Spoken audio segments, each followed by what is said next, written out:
नमस्कार, मी सचिन आवडे L S मराठीमध्ये तुम्हा सर्वांचं स्वागत करतो। मी जो आहे तो आता दौंडमध्ये आहे आणि दौंडमधून एक धक्कादायक असा प्रकार समोर आलेला आहे। दौंडमध्ये अवैध रीतीने गर्भलिंग निदान आणि गर्भपाताचं गर्भपात करणारं एक रॅकेट जे आहे ते समोर आलेलं आहे। या प्रकरणात आतापर्यंत तब्बल 5 जणांवर गुन्हे देखील दाखल करण्यात आलेले आहेत। हे रॅकेट नेमकं कशा रीतीने काम करत होतं हे आपण यवत पोलीस स्टेशनचे पोलीस निरीक्षक नारायण देशमुख यांच्याकडूनच माहिती घेणार आहोत। काय सांगाल सर, कशा रीतीने हे रॅकेट काम करत होतं? यवत पोलीस ठाणे हद्दीतील केडगाव परिसरात गर्भलिंग निदान केलं जात असल्याबाबतचा मागील महिन्यात व्हिडिओ प्रसारित झाला होता। त्या व्हिडिओच्या अनुषंगाने डॉक्टर सचिन गुजर, वैद्यकीय अधिकारी, सरकारी रुग्णालय दौंड यांनी दिलेल्या तक्रारीवरून अण्णासाहेब गिरी या व्यक्तीवर गुन्हा दाखल करण्यात आला होता। या व्यक्तीला अटक केल्यानंतर सदर इसम हा गर्भलिंग निदान पोर्टेबल मशीनच्या साहाय्याने करत असे। सदरची मशीन ही त्यानं नरेंद्र ठाकरे या व्यक्तीकडून घेतलेली होती। सदर नरेंद्र ठाकरे हाही सध्या लोणी राहता येथील अशाच गुन्ह्यात अटक आहे। सदर अण्णासाहेब गिरी हा इसम कोणतीही वैद्यकीय पदवी नसताना सदरचा बेकायदेशीर गर्भलिंग निदानचा प्रकार करत होता।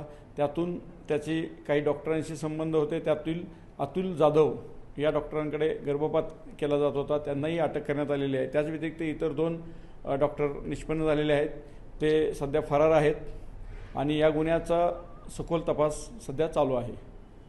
या प्रकरणामध्ये तपासामधून नेमके किती गर्भपात या आरोपींनी केले होते याबाबत काय समोर आलं आहे? सध्या त्याबाबत तपास चालू आहे। सध्या निश्चित आकडा हा प्रकारच गोपनीयरित्या चालू असल्यामुळं तो अद्याप निश्चित आकडा समोर हे केलेला नाही आहे आणि याबाबत सखोल तपासांती काही बाबी उघड होतील। हा जो अण्णासाहेब गिरी आहे याच्या संपर्कामध्ये दौंड आणि पुणे जिल्ह्यातील तसेच अहिल्यानगर जिल्ह्यातील देखील अनेक डॉक्टर जे आहेत ते त्याच्या संपर्कात असल्याचं बोललं जाते। नेमकी ही बाब तपासामध्ये समोर आली आहे। याबाबत अजून सखोल तपास चालू आहे, त्यामुळे सध्या या काही सर्व बाबींचा आपण उल्लेख केलेला आहे, त्या सध्या सांगणं योग्य होणार नाही किंवा ते तपासात अद्याप काही बाबी या पुढे येणं बाकी आहे।